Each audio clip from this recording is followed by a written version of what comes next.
Эрхэм хүндэт үзэгчдээ та бүхэндээ энэ өдрийн амар амгалан айлтгая. Infotainment нэвтрүүлгийн ээлж дугаар эхэлж байна. Өнөөдрийн дугаарыг хөтлөгч OG миний бий болон хөтлөгч Инх болд хөтлөн явуулах болно. За та сайхан амарч байна уу? Ингээд өнөөдрийн сэдэв маань юу болж байна?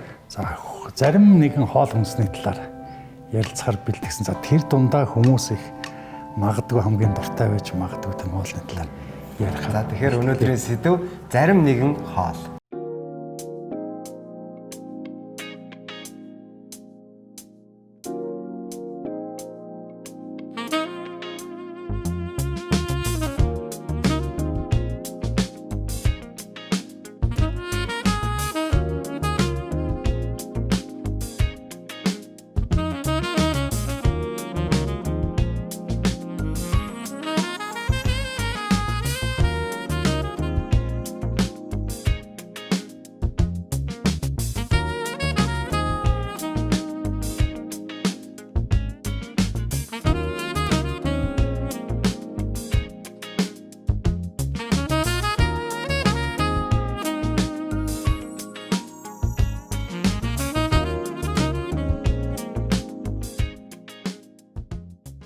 Ер нь бол яг ингээд биднэрт байхгүй байсан шин соёлууд ирсэн, бид нар шаарсан дахиад иддэг болсон тийм ээ. Одоо босод за тэгэн гоо тэднийг баруунд ерөнхийд нь юу гэж нэрлэдэг вэ? Junk food гэж нэрлэдэг. Хогийн хоол гэдэг. Тий, хогийн хоол гэж нэрлэдэг. Тэгээд тэр нь хэр зэрэг юутай юм. Үнэхээр тийм хогийн хоол юм уу? Хүнд амар хортой юм уу гэдэг талаар бас би ярихаар бэлдсэн байгаа. За тэгээд хүн төрөлхтний идж байгаа хоол хүнс бол хүн амын тоо нэмэгдэх тусам ер нь тэгээ янз бүрийн зах зээлийнхаа ашигтай тал руу хуурж орсон тийм туршлага байна л да. Энэ бол тэгээд нэг орчин цагийн хоолны түүхлээ орох бах. Ягаад гэвэл нэг сүүлийн нэг 60 70 жилийн л түүх байгаад байна. Түнхэл сайн ярьдаг одоо түргэн хоол буюу одоо junk food-ийн хувьд ярихад. Тий.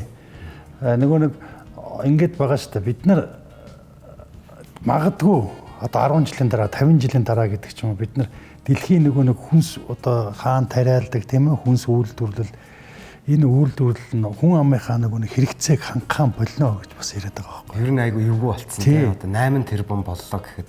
Тий 8 тэрбум боллоо гэхэд за тэрийг ингээд ярихаар зэрэг бас дэлхийн талаар молоор ороод ингээд явчих байх. Тийм учраас ер нь бол яг хуу сүүлийн 60 70 жил гарч ирсэн гэдэг юм уу. За эсвэл бүр ингээд соёлд нэвтэрсэн тийм хоолнуудын талаар ярина. За тэгээ ер нь бас хүмүүсийн уламжлалт хоолнуудын талаарч бас ярихаар би тэр одоо бас бодож байгаа.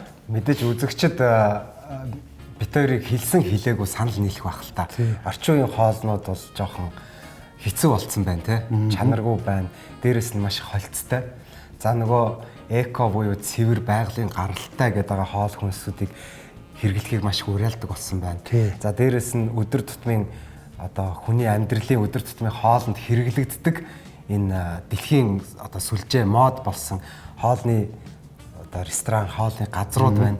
Тэдний хоол ямар чанар, аль нь чанартай, аль нь чанаргүй гэдэг талаар зөндөх маргаан болд юм байна, шүүхтэлцдэг юм байна. Зарим улс орнууд бол хоригдсан ч байдаг юм байна. Зарим улс орнууд одоо хөгжиж байгаа улс орнууд бол бүр нэвтрүүлээд өдөр тутмынхаа ийм амьдралдаа бүр түгээн дэлгэрүүл сурталчдаг юм байна. Тий. Харин энийг ярихаар би надад нэг юм санаанд орсон нь юу гэхээр зэрэг ер нь монголчууд л их гэртээ хоол их уламжлалтай юм билээ. Тийм ээ? Тэгэл Монголоос гараад явхаар зэрэг орой ажил тасан дээр хоолны газар нь бүгд одоо пиг байдаг учраас би бас тэр талаар бодож үзэхгүй. Яагаад жишээлх юм бол хүмүүс гэртээ хоол их дург байдаг. Монголчууд болохоор зэрэг гэртээ орой хоол их нь ёс. Бүр ёс одоо тий. За тэгээд ихтэл орсуудыг би сайн мэдэхгүй байна. Би бол юу гэдэг орсуудтай магадгүй тэр хоол идэх соёлыг орсуудаас бид нар авсан. Эсвэл бид нар монголчууд угаасаа л хоол бэлддэг. Харин хоол хийхгүй болсон шалтгаан тэр нөгөө нэг түргэн хоол мол бий болох шалтгаан чи ихэнхэн дээр байхгүй. Нөгөө амьдрал айгүй юу гэдэг нь завгүй болчлоо. Айгүй хурд явдаг болсон. Магадгүй бид нар өнөөдөр мэдээллийн хурд чухал гэдэг байгаа ч гэсэн бид нар тэр хурдаараа амьдрдаг болсон. Тэгээд ихэнх нь одоо юу гэдэг нь бараг судалгаанд оролцсон хүмүүс 80 90% ягаад гэртээ хоол идэх вэ гэдэг судалгаанд оролцсон 80 хүмүүс 80 90% би надад хоол их зав болгоо гэж. Завгүй байна. Амрах зав байхгүй. Тийм учраас билүү хоол идэл бушуухан шиг идэл явдаг. Тэгэн гууд нэг ресторанд орж суухаар бас хоол хүлээх болно. Тийм учраас ерөөсө хамгийн хурдан бэлдэгдэх хоолыг идэл яваад байдаг. Тэнс нэг юм одоо юу гэдэг нь би муу хооллыг олж идэж бие хорлоё гэж байгаа даш биш юм шиг байгаа тийм ээ. За тэгээд ингэн готл нөгөө нэг маргаанууд гарч ирээд байна л да. Яг тэр хоолыг хэн яагаад хортой гэдэг байгаа юм. Харин тийм. Юунд муугаад байгаа юм. Тэрнтэй яаж тэнцээд байгаа юм. Тэгээд яагаад одоо өнөөдрийг хүртэл тэгсэн мөртлөө энэ олон төрлийн хоол одоо бас эсвэл гудамжны хоол гэж ярьдаг те стрит фуд бүр соёл байж те энэ яагаад бас оршин тогтноод идэм бол гэдэг тэр. Харин тийм. Та юу гэж боддог вэ? Надад болохоор зэрэг за нэгдүгээр судалгаанууд ингээд үзэж яхад болохоор зэрэг яг ингээд яг биеийн бэлэн хоолноос болоод өгцөн гэдэг тийм судалгаа. Гэдэг юм. За энийг идээд магадгүй хахаж өгөөгүй л бол тийм ээ. Яг тэр бэлэн хоолноос болоод өгцөн гэдэг одоо юу гэдэг хүн тэрийг тодорхойлоход хэцүү юм билээ. Тийм учраас бэлэн хоолнд байдаг орцуудын судалж үзсэн байгаа. Орцуудын судлаад үзэхээр зэрэг тэрэнд хүний биеинд одоо хортой гэдэг юм уу, хүний биеинд илүүдэл болох заав хансан тос өөх гэдэг юм уу тийм ээ. За тэгээ дээрэс нь одоо юу гэдэг нь бусад төрлийн тийм химийн юу ч өдөр үлдэн шүү дээ тийм ээ. Химийн бодисууд их нэмдэг болсон, өнгө чанарын сайжруулах, хурдан хугацаанд болох гэдэг өнгө юу болсон учраас тэднээс болж өгсөн байх магадлалыг нь л үздэг юм байна ер нь. Тэгээд харин одоо юу гэдэг тэгэхээр зэрэг нөгөө нэг юм баталгаа байхгүй учраас нэг шүүхтэлцээд байгаа ч энэ байхгүй яг манай олонс босно хаана байгаа ингээд маргалдаад байдаг. Тэгэхээр шүүх шийдвэр гаргаж чаддаг. Тийм учраас хүмүүс нөгөө л нэг одоо хамгийн гол нь тархиндаа хийждэг байхгүй. Бид нэр айгүй хурдан юу яах хэвээр айгүй хурдан ажиллах хэвээр айгүй хурдан хоол идэх хэвээр гэдгийг яаж тэр амьдралын хэмнэлээр яваад байгаа учраас төргөө хоолнууд байгаад байна. За тэгээд нөгөө түүх нь өөрөө хэлсэн шүү дээ сая нэг 60 70 80 жилийн те бүргэр гэдэг чинь за яг нэг 100 гаруй жилийн настай ч гэсэн яг энэ чейн те сүлжээ бол 60 70 жилийн л настай байхгүй дэлхийд даяар. Тэгэхээр магадгүй одоо тэрийг идэж эхэлсэн хүн 5 настай байлаа гэхэд өнөөдөр нэг 65 75 тал байх гэдэг.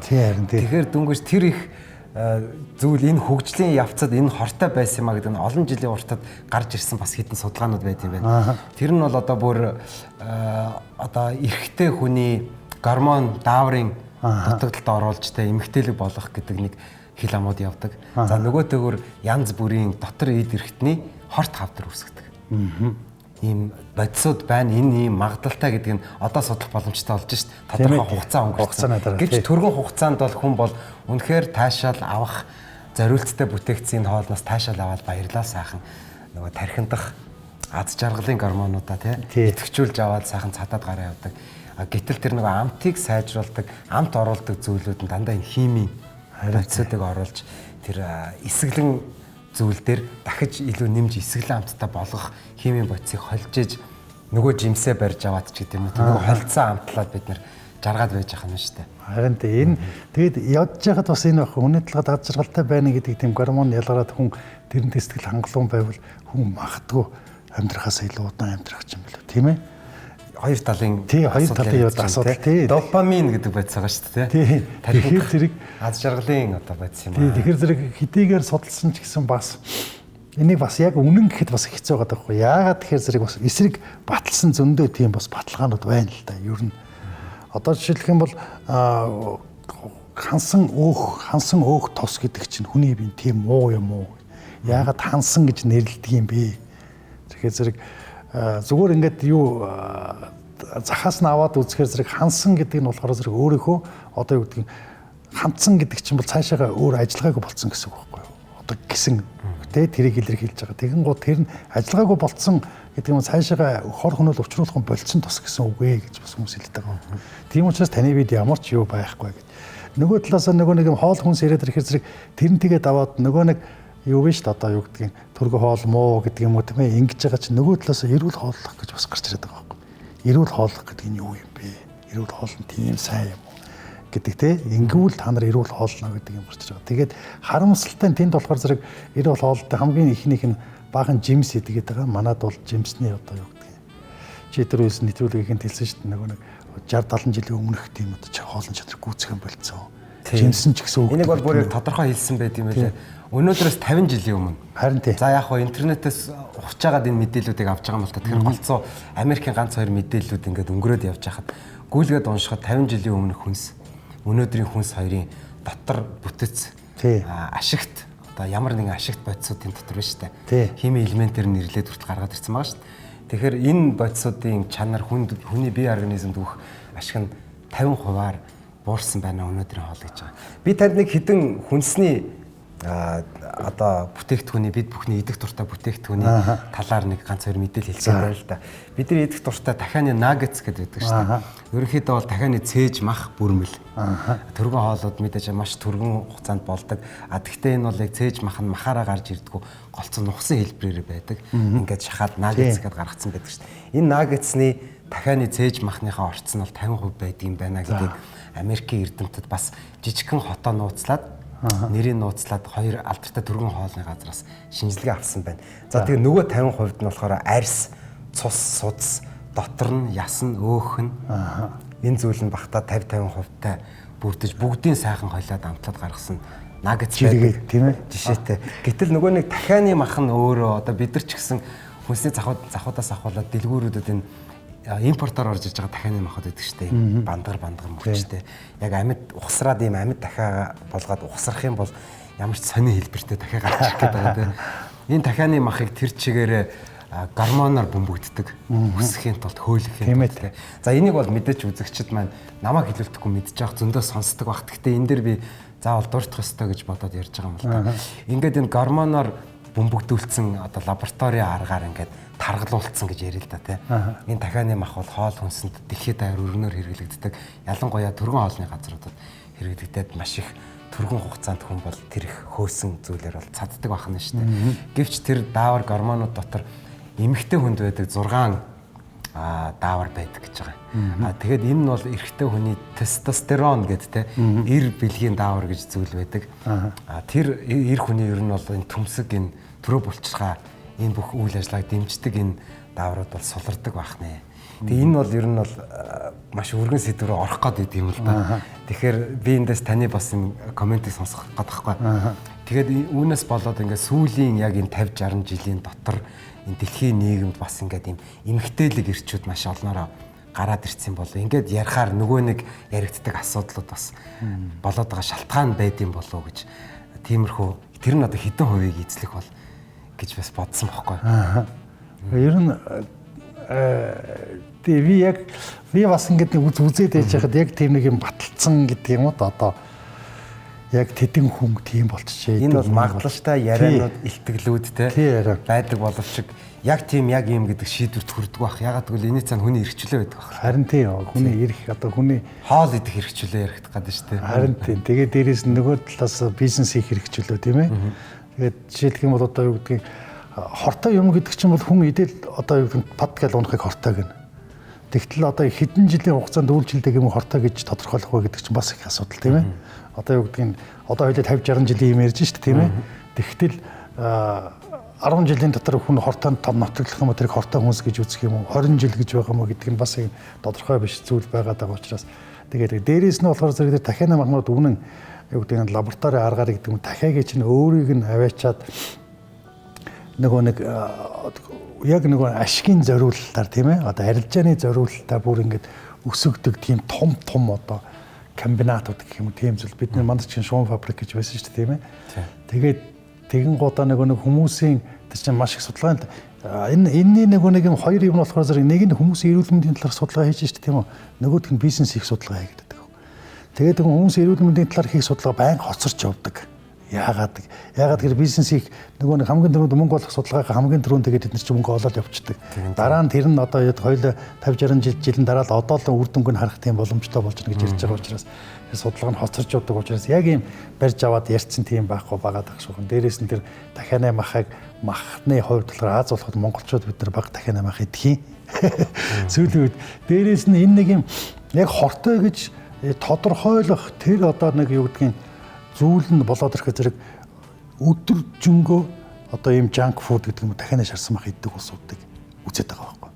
Тэрнээс дахианы мах гоё шарсан дахианы одоо юу гэдгийг тийм ээ одоо KFC болгоо. Гэхдээ манус болохоор зэрэг юу гэдгийг сардаа нэг удаач гэдэг юм. Би бол тэгж зорж очиж ерөөсөө иддэг ч хажууд нонны мах бол хонь махаа л иддэг болохоор. Тэгэхээр зэрэг өдөржингөө юу гэдгийг бүр фаст фуданд ороо за тэр нь бүр дондцсон тийм хүмүүс хүртэл байдаг. Тэднэр дээр харин хийсэн судалгаанууд байж магадгүй. Би зүгээр ингээд яг чиний хэлсний дараа би ингээд дотор бодоод байжсэн. Америкт яг одоо бол нөгөө нэг юм тэр нөгөө годон junk food-нд автцсан хүмүүс айгүй бага болсон. Тэгээ одоо тэд нар чинь нөгөө том хотууд бол тэнд харах хүмүүс харагдах юм болцсон байлээ. За дээрэс нь харин би тэр нэг жинхэнэ тэр аддикт болсон хүнийг харсан.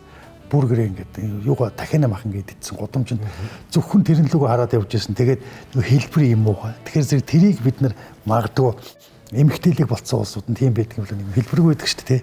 Залуухан улсууд хэлбэргүй болчдөг. Тийм байж магадгүй л гэж зүгээр. За тэгвэл Coca-Cola гэдэг бас маргаантай ундаа байдаг. За донтуулагч ундаа тэгээд хүүхэд залуучууд маш их дуртай байдаг. 2006 онд Турк улсад анх Coca-Cola-гийн эсрэг шүүхтэлцэн болсон гэж. За тэд нар бол мэдээ чинь дотор одоо агуулмжинд нь орсон бодисыг хүний бие эрүүл мэндэд муу гэж үзэж мэдээ шүүхтэлсэн байж таараа шүү дээ. Тэгэхээр энэ ундааг олон нийт зарах уу, зарахгүй юу гэдэг асуудал болсон байна. Ер нь бол маш их илсэн чихэр сахар те, фосфорын хүчил, за дээрэс нь кофений кафеин гэдэг бодис, за карамел гэдэг одоо илсэн чихрийн ялуун одоо амтлаг бодис, нүүрс төрөгч. Тэгээ нэг бодис байт юм байна л да. Энэ кошенил гэдэг нэг юм үт шавжны төрлийн амт. Тэрний үндгнээс бол энэ пигмент тэр будгийг гаргаж авд юм байна. Coca-Cola-гийн одоо нэг боруу автор брэнд өнгөө штэ. Тэгээ ер нь бол яг хөө тэгээд энэ шавжнаас их олон хүнсний зүйлүүдийн одоо будгийг гаргаж авд юм байна. Тэгэхдээ Coca-Cola-нд бол яг тэгж гаргасан ийм орцтой. За ингээд газрын үндэс шорооны тэр үндэс өдрийн ингээд ийм холсон ер нь л энэ шавжийн ялгац малгац бол холилдсон байх маш их магадлалтай гэж бүр нарийн задлсан байдгийн байна. За тэгээд сахаргүй кола гэдээ байгаад идэгэн сахар орлуулагч мэдээч байгаа. Тэгээд тэр нь болохоор нэг сульфат сахартай холсон нэг тийм бодис байна л да. Энэ нь болохоор тэгээд одоо уушиг илгэнд хорт хавдар үүсгдэг гэж үзсэн байна.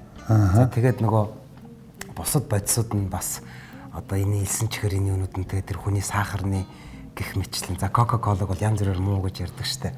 Coca-Cola тэгж ярьдаг байна. Пивиг бол жишээ нь загасны хатаасан давсагны одоо юм хальсыг ашиглаж тэр пивэнд тунгалаг өнгө оруулдаг гэж ярьдаг байна. Ярдгийм байна. Тэгээд тийм учраас пивийг одоо нөгөө ногоон хоолтонгод вежетарианууд хэрэглэхээ болсон. Ягаад гэвэл загасны биений ямар нэгэн зүйл орсон байна гэдэг юм аргаан гардаг. Одоо өнөөдөр пивний орцос тэр загасны зүйлийг оруулахгүй байхын тулд үздэг жишээний юм зүйлүүд байна л да. Coca-Cola-ны хувьд бол угаасаа л хүмүүс юутай хортой гэдэг юм уу да бит ёо энэ гэж гэдэг. Зүгээр миний нэг боддог юм гэдэг юм уу да.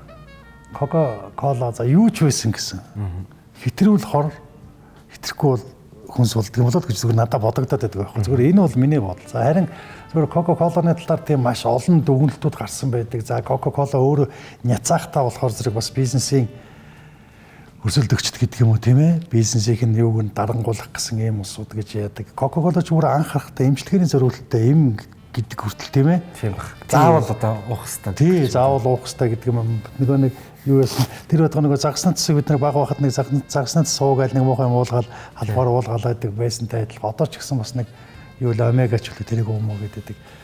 Тэгэхээр зэрэг колоны талаар бол би надад бол тийм их мундаг мэдлэг яагаад тэгэхээр юу нэг юм коло ч юм биш гэж хэлэхэд таашийн зүгээр коллаженс гоохот таашийн би сайн гэх таашийн зүгээр харин пивний хувьд болохоор зэрэг мэдээж мэдлэхэд маш олон төрлийн пивнүүд юу яадаг байх зүгээр тунгалаг пивийг нэг гаргах гэж магадгүй тэгдэг байж магадгүй тэрнээс биш одоо болтол тэр Бельгид очиод яаж хаад одоо болтол нөгөө нэг юу гэж штэ 10 хэдгээр зуунаас авахуулаад нөгөө нэг энэ грейн биш та одоо тэр нөгөө нэг пив яадаг манайхны соёолч нөрөв тий буудаан төрөл тий тэрийг нь болохоор зэрэг гараараа тариалдаг өөрсдөө тийм католик сүмийн ламнар байсан. Тэгээд дэлхийн шилдэг 10 пивэнд ордог юм билээ тэр нь. Тэгээд өөрсдөө тэрийг хурааж аваад за мэдээж нөгөө агуулах нэрх мэрх нь бол орчин үеийн тийм юунууд тавьдсан байгаа юм. За тэгтээ ерөнхийдөө бол гараараа тарьж гараараа хурааж авдаг гэдгээр их алдартай тийм пив. Тэр нь болохоор зэрэг нэг удаа нэг хідэн ширхэг гардаг. Тэгээд тэрийгэ захиалгаар авдаг. Тэрнээс илүү үйлдвэрлэдэггүй. Тэгээд нэг юм тийм нэг их ашиг олох биш. Зүгээр тэр сүмээ явуулах, тэр католик сүмээ явуулах тийм ашиг олохын тулд гэдэг юм. Тэгэхээр зэрэг шараа айргийн хувьд, пивний хувьд бол зүгээр манайд бол арай сүүлд орж ирсэн юм соёл тийм ээ. Шараа айргийн соёл. Тэрнээс Европ бол тэр чигээрээ шараа айргийн уулсан юм билээ. Тэгэхээр зэрэг харин би вежетарианууд биш үү те. Тэд нарыг амтан алахгүй ч гэсэн амтны хоолыг болгож идэх юм байна гэж боддог шин. Өвс ногоог нь идэт байгаа ч. Тийм л дээ. Ингэж бодогдоод тэдний нөгөө ганц зорилго нь тэрээс амтны одоо юу гэдгийг зовоосон амтны бодвол тэгдлэг л багтаа бодвол тэгэж юу яахгүй гэд. Тийм мэдээж ойлгомжтой. Тэгээд амтныг одоо хамгаалахгүй бол мэдээж ачаалал дийлхэ болж гин гэж үзэж байгаа л да.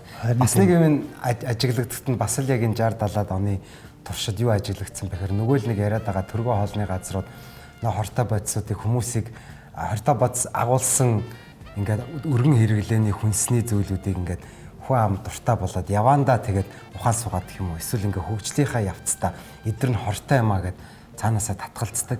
За тэр брэндүүд тэр бүтээгдэхүүнүүд маань амьдарч одоо цаашаа оршин тогтохын тулд илүү буураа хөгжингөө орнууд руу явдаг. За тэгээд тэнд очихороо тэндээ маш хүчийг авч одоо мэдээч тэнд санхүү эдийн засаг реклам сурталчилгаа дэд бүтцэн хүртэл хөгжилд нь хүртэл ингэж хөрөнгө оруулалт хийж өөрийнхөө бүтээгдэхүүнийг оршин тогтуулдаг нь одоо амьдрал дээр байна штэ. Ялангуяа одоо Африк, Азид ч гэдэг юм уу, за эсвэл Өмнөд Америк ч гэдэг юм уу, ядуурсан энэ газруудад гэхэд Coca-Cola брэнд хөл бөмбөгийн багуудын дэмжиж стадион барьж өгөх. Сургуулиудын одоо бас л яг энэ хүүхдүүдийн те өдөр тутмын үйл ажиллагаанд нь хэрэг болохын зүйлүүдийг бий болгох тийм хөрөнгө оруулалт хийж за тэгээд тэнд нөгөө Coca-Cola нь одоо өдөр болгон хэрэглэнэ гэдэг. Монгол ч гэсэн бас нэг тиймэр дайраад гарсан харагддаг ICT анх ингээ орж ирэхтэй. Өнөөдөр хүмүүсийн үзэл бодол ямар байдгийг бүүмэд. Тийм ээ. Ер нь тийм ээ. Vintage бизнесийн ашиг олохын тулд тэдний маш олон зүйлүүдийг хийдэг, маш олон талаас нь товтлдог, маш олон талаас нь юу яадаг.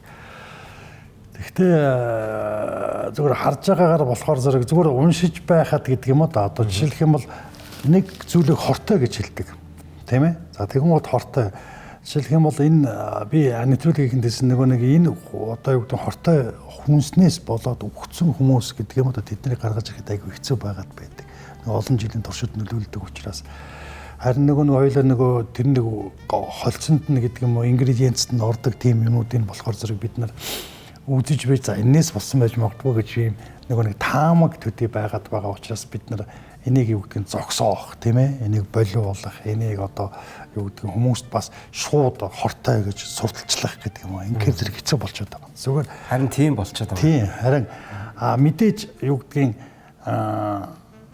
тийм одоо зүйлүүд хийсээ за дахианых нь махна гэхтэл тийм одоо юу гэдэг байнгын хийм юм юугаар бордоогоор бордуулж ингэж хиймлэр боссон тийм дахианы мах тэр гэдэг. Тэгээ дээрээс нь битэрээ хэлсэн тэр 50 жилийн өмнөх тэр яг шимт хичээлтэй бодис гэдэг юм уу тэднээс нь одоо бол бүр 50%-аар хичнээн хуваар бага болчоод байна гэдэг юм одоо энийг энэ дээрээс одоо өмчлөд дүгнэлт хийх л тийм зүйл байна л та бид нарт одоо ер нь бол харж байхад гэртээ өөрийнхөө гараар хоол хүнсээ ер нь эрүүлс хоол хүнсээ сонгоод өөрийнхөө гараар гэртээ хоол хүнсээ хэрэглэж байгаа нь хамгийн зөв сонголт юм аа. Тийм ээ тий.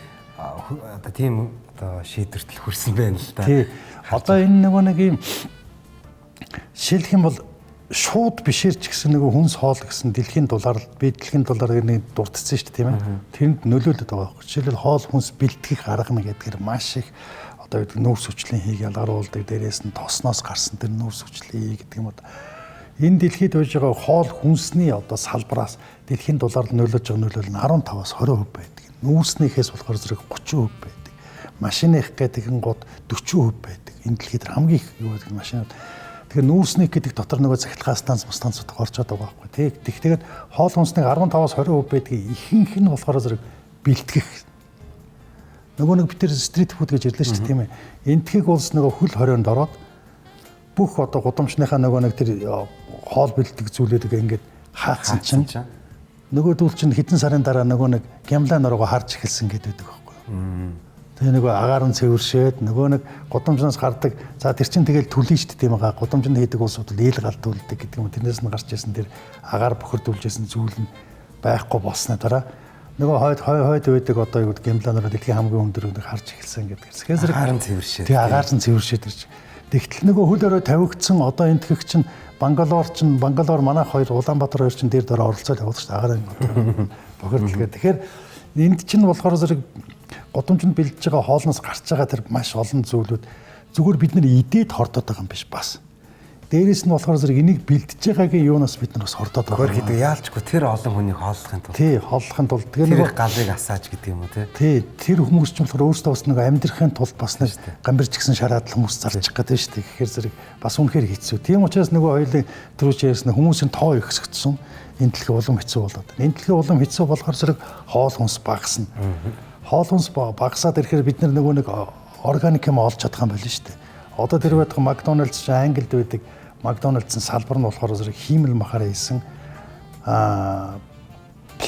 плат үлээдэ тийм бүргэр гаргаж байгаа. Тэгээд тэр бүргэрийг бэлтгэхдээ ямар нэгэн одоо юу гэдэг нүүрс хүчлээ хий ялгаруулахгүй тийм. Одоо нөгөө corn beef гэдэг зүйлүүд байгаа юм. Тэр нөгөө шир гаргаж авсан. Эрдэнэ шишний үрээс гаргаж авснаас гадна тэр чинь нөгөө нэг үхрийн махны эсийг лаборатори гаргад ургуулад тэгээд ногоо шиг тариад. Тий, ногоо шиг одоо юу гэдэг тэр лаборатори тарьсан гэж байгаа байхгүй юу? Тарьсан одоо юу плантд гэдэг тийм хүнснүүд гараад байгаа байхгүй юу? Тарьсан тийм хүнснүүд. За тэгээд юу гэдэг нь Израиль гэдэг чинь бүр аль хэзээ тэр нөгөө үхрийн махаа хийгээд Израиль улсынхаа үхрийн махны хэрэгцээг хангангуудаа бүр энэ стейкны махнуудыг Европ нийлүүлж эхэлж байна гэж байгаа. Тэгээд нөгөө том рестораны тогооч могоочтой нөгөө махыг амталж үзээд яг мах шиг амтагч байна гэдэг. Тэгэхээр зэрэг бас нэг талаасаа бид нар нөгөө органик юмудаа авч чадхаан болоод хиймэл юмд орох нь байна. Тэгэн гоо хиймэл юмд орохдоо нөгөөдүүлийг баримталж байгаа зарчим нь юу гэхээр зэрэг хүн үхрийн махаас авдаг байсан тэр шимтгийлийг энэ махаас авахаа гэдэг тийм баримталж байна гэдэг байна. Гэтэл дахиад 50 жилийн дараа тэр нь муу байсан гэдэг. Харин тий. Тэгэхээр тэрийг яг одоо бид нар нөгөө дүнжиж болохгүй байна. Харин тий. Тийм ээ. Дөнгөж идэж эхэлж байгаа. Дөнгөж идэж эхэлж байгаа. Дөнгөж ууж. Тэгээ нөгөөдөл чи мэдээж нөгөө ашгаа олохын тулд гэдэг маш мундаг сурчлагаа энэ ч тийм чин бол ямар ч тийм байхгүй юм байхгүй гэдэг ингээд тэр өтгөө өөхнийх нь эсийг бас лабораторид ургуулад үхрийн стейкний өөхтэй хэсгийг бас гаргаж байна энэ.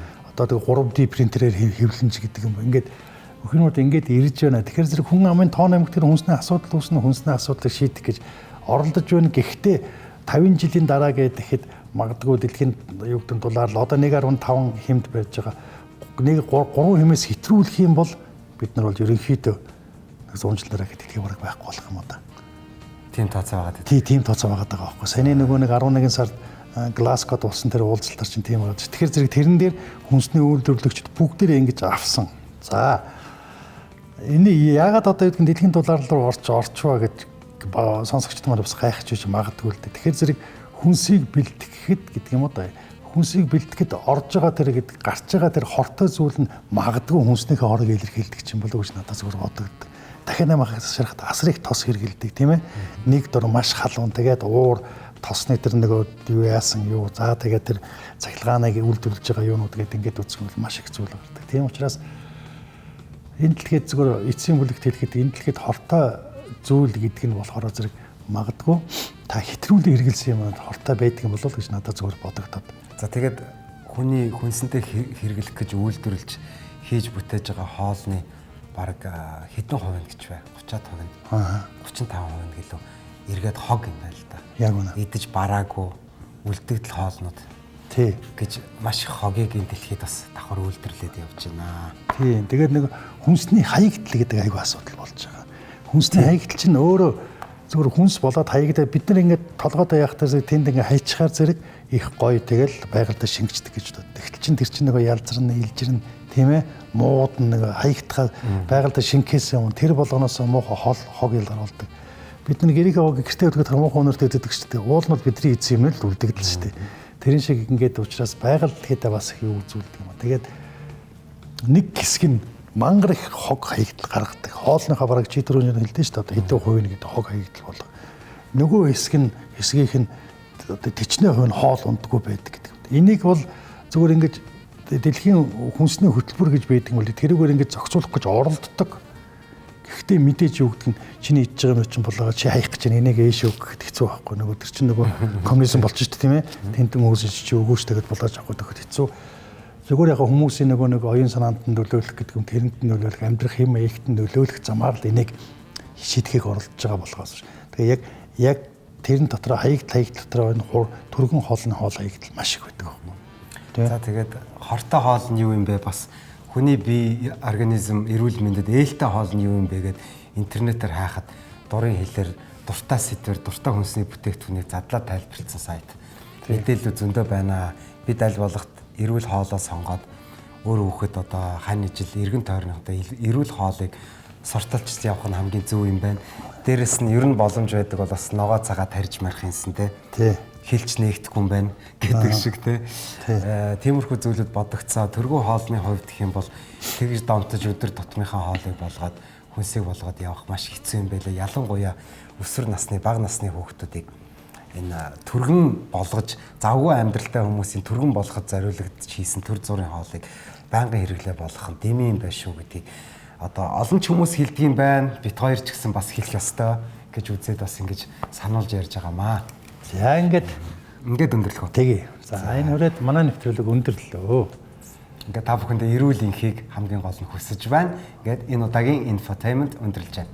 Баяр та. За баяр та. Хоёулаа баруун гараа өргөчлөө шүү дээ. Хоёр солгоо.